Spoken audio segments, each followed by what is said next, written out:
Alors, Marcel Ferron, je crois que c'est votre mère qui est à l'origine de votre goût pour les arts plastiques, pour la peinture. Oui, je pense que c'est une.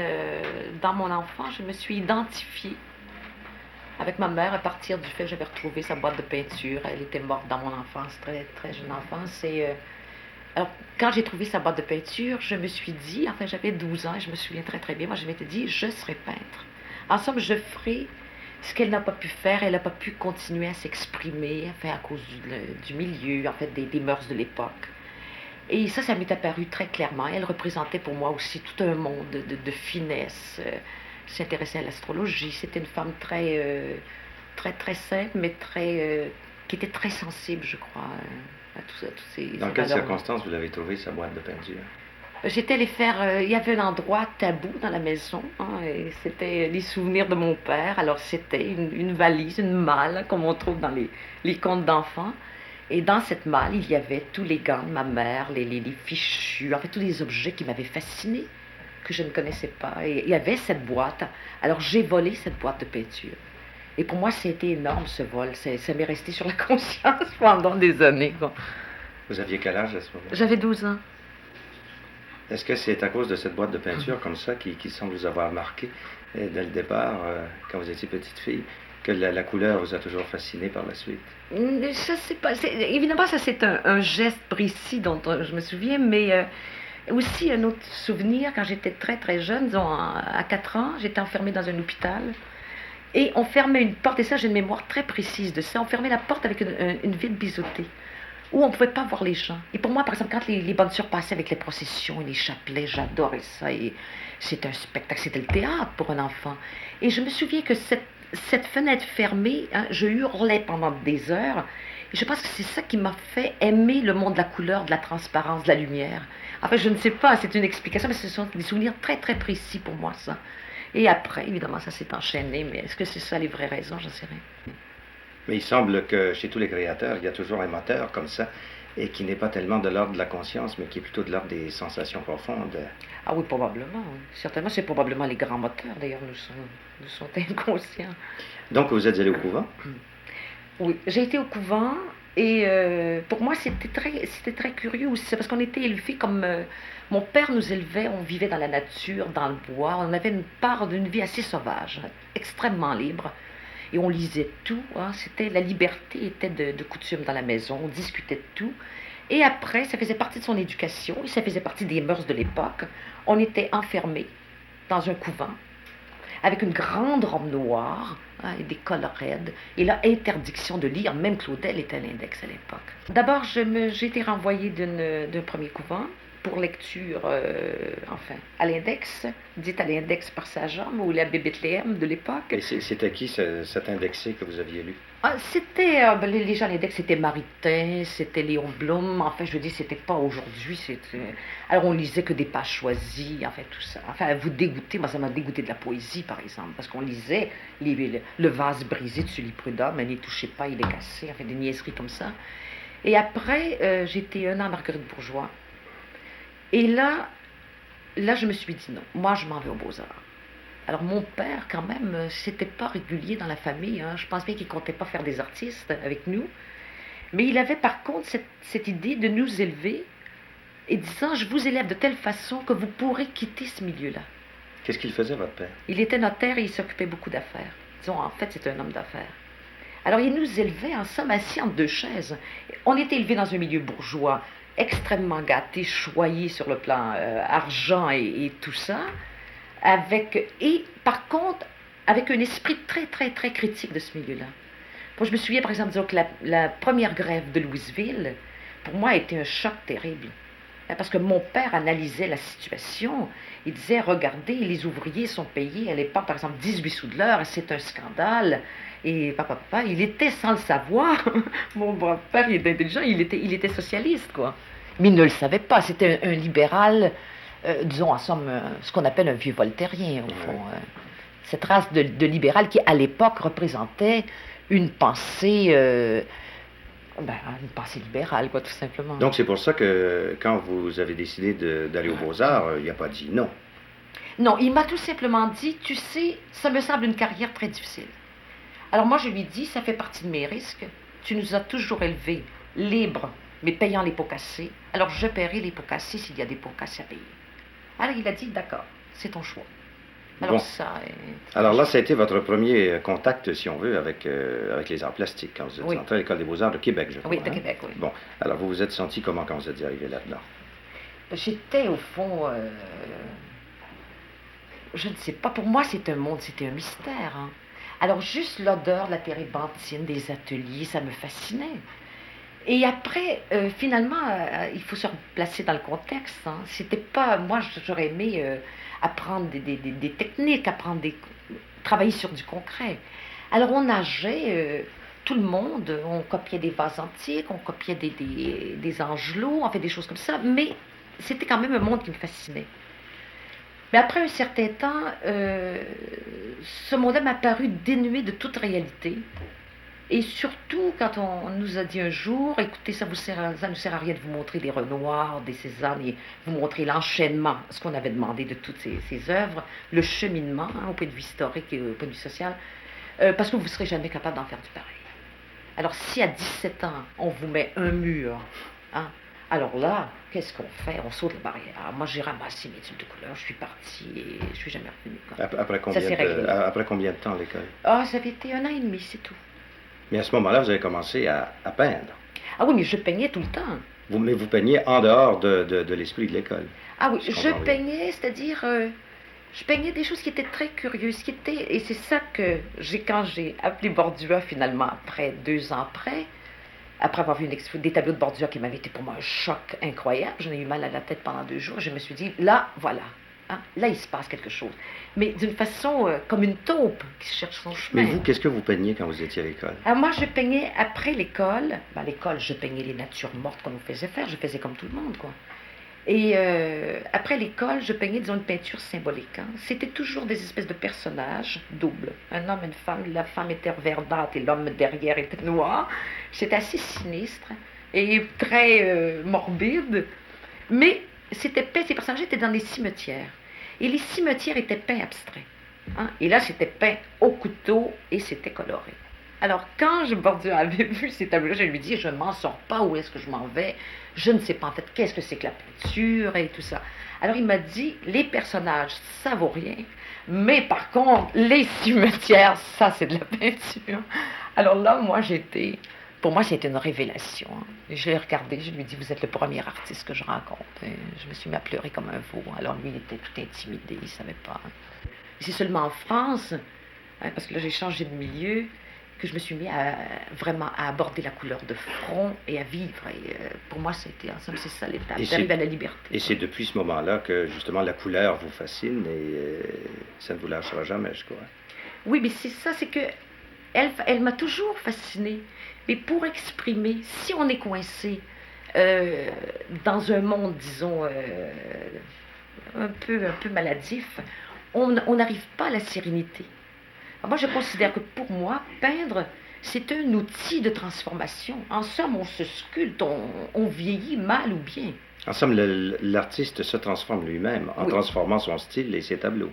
Oui, ce sont comme des vases communicants. Hein. Lequel, c'est comme l'œuvre de Christophe Colomb, lequel est le premier, lequel est après, ça j'en sais rien. Mais alors, comment êtes-vous sorti de cette période maladive, comme vous le disiez, plutôt grise et noire? Qu'est-ce qui a déclenché le passage de cette première période à la période de couleur? Quel a été l'événement, s'il y en a eu un? C'était l'idée, par exemple, une chose qui m'avait beaucoup, qui a eu une importance énorme, c'était la mort de Muriel Guilbeault, que j'aimais beaucoup, qui était une comédienne remplie de talent et une femme bien formidable. Et alors, il y a eu ça, il y a eu le départ de Bordua. Riopelle était parti, Le Duc était parti, et le contexte de l'époque, hein, qui était en plein duplessisme, c'était... Hein, j'ai plus rien à perdre. Il faut que je parte d'ici, il faut que j'aille voir de la peinture, il faut que j'aille vivre. Et après, là, c'était pas... je n'hypothéquais pas les années à venir. Hein. Il fallait que ça se fasse très vite. Et je suis partie avec les 3 enfants. En somme, à ce moment-là, vous vous êtes purgé de tous vos problèmes précédents. Oh non. J'ai posé un geste pour les purger, mais ça a pris des années. Hein. Oui. On ne se débarrasse pas comme ça. Avant de passer à votre premier grand départ pour l'Europe, vous aviez exposé, je crois. Oui, j'ai exposé, j'ai participé évidemment aux expositions du groupe. Oui. Et j'ai fait une exposition, une chez Tranquille, la première exposition en 59, en 49. Oui, et je me souviens, c'est très amusant. J'ai vu dans un dossier là, euh, le catalogue de votre exposition. Et je vois qu'il y avait des toiles qui se vendaient jusqu'à 15 dollars Oui, c'était à ce énorme. moment-là. Alors ça nous donne un peu une idée de la vie difficile que ça devait être en ce moment-là. C'est-à-dire qu'à l'époque, vendre un tableau, ça n'existait pas. On n'y pensait pas. Et tellement que, par exemple, on se jouait des tours. J'avais fait une exposition en 50 ou 52 avec Robert Blair au Jésus, dans le hall d'entrée. Et on s'était fait une blague. Robert m'avait acheté un tableau avec un acheteur hypothétique. Et on m'avait téléphoné me disant, tu as vendu un tableau. Et moi, tout de suite, je m'étais dit, diable, il faut que je rencontre cet homme, qui ça peut être. Alors, ça ne rentrait pas en ligne de compte, vendre un tableau. Mais comment viviez-vous? On vivait, à l'époque, moi, mon mari était étudiant, et on vivait très pauvrement. Et c'est pour ça que moi, disons, à ce moment-là, je peignais beaucoup. Pour être franc, on volait une grande quantité de nos tubes de peinture, et alors on les allongeait avec de la térébenthine. Alors moi, je peignais avec de la térébenthine. Et évidemment, comme on avait l'œil, hein, quand on volait des bons tubes, et des bonnes couleurs. Et s'il y avait de meilleur comme pinceau et tout. Alors disons qu'on peignait avec des matériaux qui ont tenu d'une façon surprenante parce qu'ils étaient de qualité, même allongés de térébenthine. Quoi. Est-ce qu'il vous fallait vraiment quitter le pays quand vous l'avez fait en 53? Pour moi, oui. Qu'est-ce qui serait arrivé si vous ne l'aviez pas quitté? Moi, j'ai l'impression que ça serait mal terminé. Hein. Dans quel sens? C'est que je ne voyais pas d'issue. Hein. Pour moi, c'était un monde... J'avais tellement d'appétit pour voir de la peinture, pour rencontrer, aussi pour sortir. Pour moi, j'avais l'impression d'être en prison dans cette province, où tout était... avoir un livre de Marx dans sa bibliothèque, on pouvait se faire arrêter par n'importe quel flic qui rentrait chez vous et tout ça. Je veux dire, c'était devenu la minute quoi. Et alors, on achetait, par exemple, sous la table des livres chez Pouni, on était au courant de tout ce qu'il faisait. Il y avait un décalage tel. Moi, j'ai dit un peu d'air. Hein. Avant de mourir, j'ai rien à perdre. Allons prendre l'air, puis on mourra là-bas. Hein. Alors, quand vous avez pris l'air, c'était en 1953, oui. Hein, pour la première fois. Vous êtes resté combien d'années, là? J'ai pris l'air longtemps, faut dire. 15 ans. 15 ans. Oui.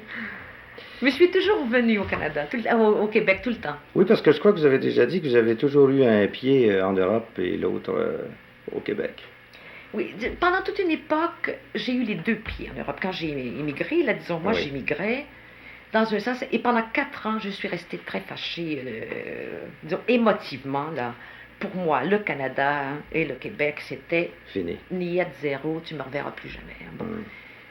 Et après, on ne peut quand même pas s'effacer, on ne se transforme pas, on a des racines. Et tout à coup, ces racines-là, très curieux, plus là-bas je peignais, plus ma peinture devenait dite canadienne dans le sens, disons, de rapports heurtés, violents, et une lumière qui n'a rien à voir avec la lumière française. Alors pour vous, le recul du très long séjour en France, c'est-à-dire à l'étranger, en dehors de votre pays, a été l'occasion là pour vous prendre en main en tant que créateur et pour continuer votre évolution, mais d'une façon positive. Oui. Et non pas d'une façon maladive, ah, non, comme vous l'expliquiez au début. Non, c'était au contraire, c'était une prise de conscience. Aussi, me définir, disons, je dis moi, là, mais ensemble, c'est nous définir, par rapport, par exemple, à, disons, un Français, un Italien, un Suédois, un Turc. Enfin, j'ai beaucoup voyagé.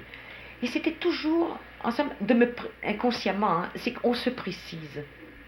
Et cette précision-là, moi, m'était nécessaire parce qu'ici, je n'avais pas trouvé, en somme, un monde avec lequel m'identifier ou, disons, c'était une contestation générale, mais ça ne m'avait pas apporté rien de très profond, tout ça. Tandis que là, j'ai approfondi ce que j'aimais, ce que je voulais, les engagements sur le plan social que je voulais vivre. Et tout en évoluant au plan de la création artistique, vous deveniez, au fond, de plus en plus conscience de votre appartenance canadienne et québécoise. Oui. C'est paradoxal, mais c'est comme ça. Vous avez quand même fait carrière, vous faites quand même carrière internationale très intéressante. Alors comment vous y êtes-vous pris? Disons que c'est une question d'accent. Hein. C'est que quand on vit, hein, les choses arrivent, quoi. Bon, alors pour un peintre, en fait pour moi, en tous les cas, c'est normal que la peinture, c'est fait pour être vue. Ce n'est pas fait pour mettre dans une cave pendant 50 ans. Non, c'est un côté d'actualité nécessaire. Après, je ne dis pas que ça continue, mais en fait, c'est là que ça peut avoir son impact le plus grand. Alors donc, On sent le besoin d'exposer. Et aussi, c'est une façon d'y voir clair. Hein. Quand on expose, en fait, pour moi, on liquide. Hein, on prend distance avec ce qu'on a fait. On voit là, très, très précisément. Les tableaux qu'on expose, on les croit tous bons. Mais alors, hein, pour exposer, il faut quand même faire le jeu des galeries d'art, d'abord, ou des musées. Mais il y a jeu et jeu. Hein. C'est-à-dire qu'il y a des gens qui sont très organisés, qui planifient leur carrière. Moi, ça ne s'est jamais passé comme ça. Ça a toujours été, disons, des gens qui s'intéressaient à ma peinture. Et il y en a, et tout ça. Alors, cette carrière s'est bâtie, non pas d'une façon rationnelle et avec une planification calculée, elle s'est bâtie comme ça, au hasard, des gens qui s'intéressaient vraiment à ce que je fais. Et avec, pour moi, mon besoin d'avoir cette confrontation avec les gens qui s'intéressaient à la peinture. Parce que les gens qui, par exemple, qui achetaient ma peinture, disons que je suis devenue plus engagée, si on peut dire, avec l'environnement, avec le social. Qui étaient-ils, ces gens-là? Hein, on ne les connaît pas, on ne le sait pas. Alors, ça a cessé de me satisfaire, la relation avec les expositions de galeries. Vers quel moment, ça? Oh, c'est à peu près vers 63, 64. Vous étiez revenu au Canada à ce moment-là? Non, là, j'étais toujours à Paris. Et là, par hasard, j'ai repensé par pur hasard au verre. Et là, je me suis dit, tiens, au fond, c'est ce que je cherche. Hein, c'est le matériau qui me passionne, je vais pouvoir traiter de la même façon. Donc, il fallait trouver la technique. Et j'ai rencontré Michel Blum, qui est un ami, qui est devenu un grand ami, et qui avait déjà mis au point une technique qui permettait d'écrire avec des grandes taches de couleur. Moi, je ne voulais pas faire des petits morceaux de verre tout coincés avec du plomb. Je voulais faire des choses qui s'adaptent à l'architecture actuelle. Alors, je cherchais une possibilité d'avoir une très grande souplesse d'écriture. Hein, par exemple, disons, un mur tout en verre qui s'adapte à l'architecture, mais s'il faut laisser passer un arbre, un jardin ou cacher un taudis, eh bien, que j'écrive avec autant de souplesse avec le verre qu'avec la peinture. Que ce soit un matériau où tout m'est permis. À ce moment-là, il faut le connaître à fond. Oui, il faut le connaître au point que là, j'ai décidé d'en fabriquer. Parce que là, je pousse, je plonge. Hein. Et quand on plonge, moi, je sais pas, je vais arriver jusqu'à... Combien de temps ça va durer, j'en sais rien. Bon, alors, comment ça se fabrique, ça, du verre? Comment faites-vous pour en fabriquer? Ah, du verre, c'est très compliqué. Le monde du verre, d'abord, c'est un matériau que je considère un des plus grands... C'est pas pour rien qu'il a traversé les siècles. Hein. D'abord, c'est un matériau qui a une influence sur le psychique des gens énorme. C'est un matériau très chaleureux, très vivant, très subtil, enfin, qui change sans arrêt et tout ça. C'est un matériau capricieux... Mais à cause de tout ça, il a les qualités correspondantes. Hein. Il est sensible, il est maniaque. C'est bon. Mais fabriquer du verre, là, c'est autre chose. Là, c'est une question de technique pure. Et moi, m'astreindre à une technique et découvrir de nouveaux matériaux à partir de ces techniques-là, pour moi, c'est toute une autre formation. C'est toute une autre... ça m'a appris, par exemple, à travailler avec soin. Hein, parce que si je travaille, par exemple, avec Rock Choquette qui coupe le verre, il faut que mes agrandissements soit bien fait. Il faut qu'on s'entende sur les coupes et tout ça. Ça s'appelle apprendre à travailler en équipe, ce que je n'avais jamais fait et qui m'apporte beaucoup. Mais je pense ici à un aspect très pratique mais essentiel de ce travail. Et quand vous êtes avec vos couleurs devant votre toile, ça vous coûte quelques dollars pour acheter vos couleurs et votre toile.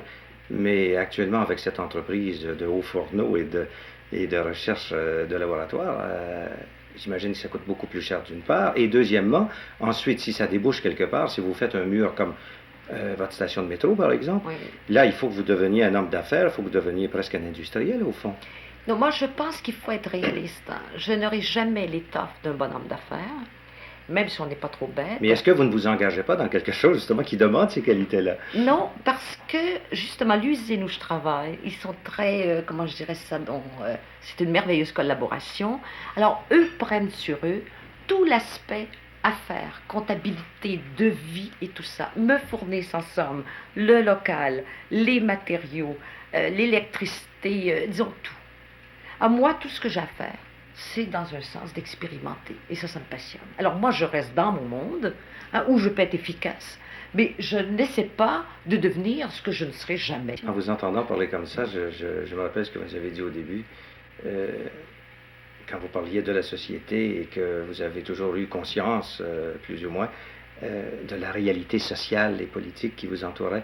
J'imagine que vous débouchez encore beaucoup plus vers cet aspect-là vos préoccupations avec vos recherches dans l'ordre du verre et avec... Oui, et ça coïncide à une chose, c'est que la sensibilité, c'est pas une question ni de compte en banque, ni de statut social ou de rang social et tout ça. Hein. C'est très dilué partout, partout, partout, partout. Et que les gens les plus sensibles sont souvent des gens qui n'ont absolument aucun préjugé sur le point de vue art. Et tout à coup, vous pouvez leur montrer quelque chose complètement abstrait, mais où le matériau leur parle sur un plan émotif, et que ce n'est pas uniquement de l'intellectualisme, et que c'est tellement raréfié ce monde, que ça prend évidemment des spécialistes, et encore, je me demande si ça passera le cap des ans. Pour moi, une œuvre, une expression, il faut qu'elle soit très complexe. Elle charrie avec elle des tas d'éléments. Un homme, c'est pas seulement une tête, mais c'est pas non plus seulement des pieds. Alors, souvent, l'artiste, il est ou une tête ou un pied. Hein. Alors, moi, je sais pas, j'essaie d'y aller globalement. Et vous trouvez que vous rejoignez plus facilement l'homme moyen, l'homme de la rue, avec des réalisations comme ça, en collaboration avec les architectes et tout ça, avec vos murales, avec vos cloisons en verre, qu'avec vos toiles, vos tableaux? Ah ben, c'est un autre monde. C'est parce que le tableau, ça reste quand même un monde intimiste. Moi, j'ai besoin de tableaux sur mes murs pour vivre. Bon. Mais par contre, j'ai besoin aussi, si je travaillais par exemple dans une usine tous les matins, et je passe dans un endroit qui est sinistre, hein, qui est tout le temps gris, c'est froid, puis on a déjà tellement de froid, pas de fleurs l'hiver ici. Les pays où c'est rempli de fleurs, moi, je n'irais pas mettre plein de couleurs dans les édifices. Mais ici, c'est une nécessité. Mais je me mets à la place de cet homme, hein, par exemple, qui prend le métro.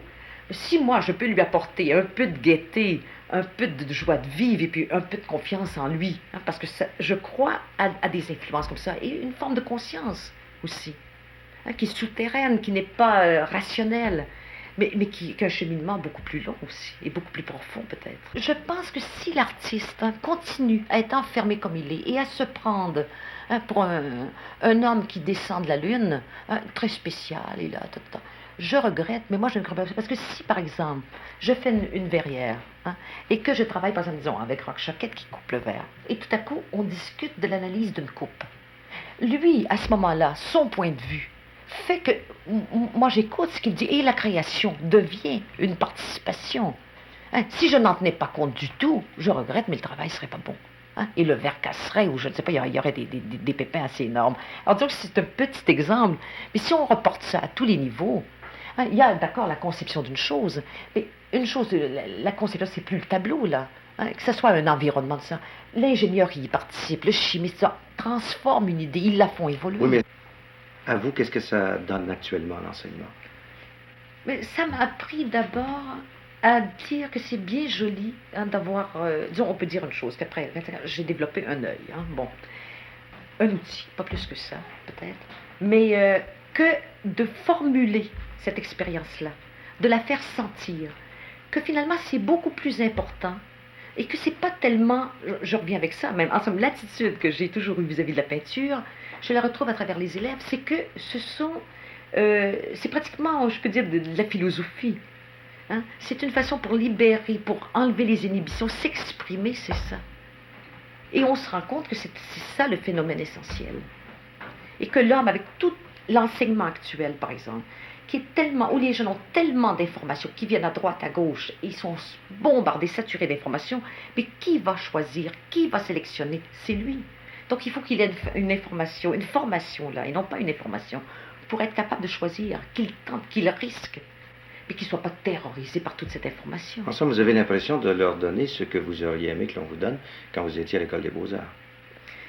Oui, j'essaie en tous les cas de me dire que, espérons qu'ils ne feront pas, que ça ne sera pas aussi lent, le développement. Je crois que j'aurais pu sauter des années. Les jeunes à qui vous avez affaire actuellement, est-ce que vous leur faites confiance? Est-ce que vous croyez qu'ils continueront, qu'ils iront encore plus loin? Moi, je crois, ce qui me plaît chez eux, c'est qu'ils ont une lucidité. Ils parlent de choses essentielles, ou ils ont le goût de parler de choses essentielles. Alors ça, c'est un très bon signe. Et en plus, ils sont très doués, très très doués sur le plan plastique. Ils ont beaucoup le goût de parler, mais certains disent, leur reprochent de ne pas avoir le goût de faire, de ne pas avoir la persévérance, la volonté, si on veut. Non, écoutez, moi je vois, par exemple, disons, on a fait faire des exercices l'autre jour, et ils ont 5 jours intensifs, 7 heures par jour, Et il travaillait des fois jusqu'à 3 heures du matin. Je regrette, mais il n'y a pas beaucoup de gens qui travaillent jusqu'à 3 heures du matin après une journée de 7 heures. Pour résumer, si je vous demandais, à vos yeux, aujourd'hui, à l'étape où vous en êtes maintenant de votre carrière, de votre très belle carrière, quel a été à vos yeux le moteur qui vous a fait agir? Oh là là, ça je ne sais pas. Quelle était la chose essentielle? Je ne sais pas. C'est peut-être... Je sais par contre ce qui m'a fait rejeter les choses. C'est quoi? Ça a toujours été un besoin de liberté. Par exemple, c'est terrible à dire, mais il n'y a pas d'amour, il n'y a rien qui tient devant ma liberté. Hein, ma possibilité de m'exprimer. Enfin, c'est un monde que je suis peut-être déformée. Mais je vis ça. Et ça, c'était, je sais pas, pour moi, tout est intéressant. Il faut dire que j'adore la vie. Hein. Et alors, je crois que quand on la vit, cette vie, il faut la vivre à fond. Mais je ne peux pas du tout, moi, m'enterrer dans un schéma, un tiroir. J'ai horreur des tiroirs. Alors, et surtout des étiquettes. Alors, je ne sais pas, j'essaie de juger les gens sans étiquette, ce qui est très difficile. Parce qu'on se fait toujours des préjugés sur les gens, sur les sociétés. Ce sens de la liberté que vous avez et ce refus de vous limiter, au fond, parce que ça revient à ça, ce que vous venez de nous dire, est-ce que c'est pas ça qui a fait de vous quelqu'un qui a cherché et qui continue encore de chercher? Et qui ne semble pas vouloir s'arrêter de chercher? Oui, c'est un besoin. C'est un besoin, comme il y a des gens qui ont besoin de calme, de méditation. Moi, j'ai besoin de fouiller les questions, de les fouiller jusqu'au bout. Pour vous, l'emballement, au fond, c'est dans la recherche que vous le trouvez. Oui.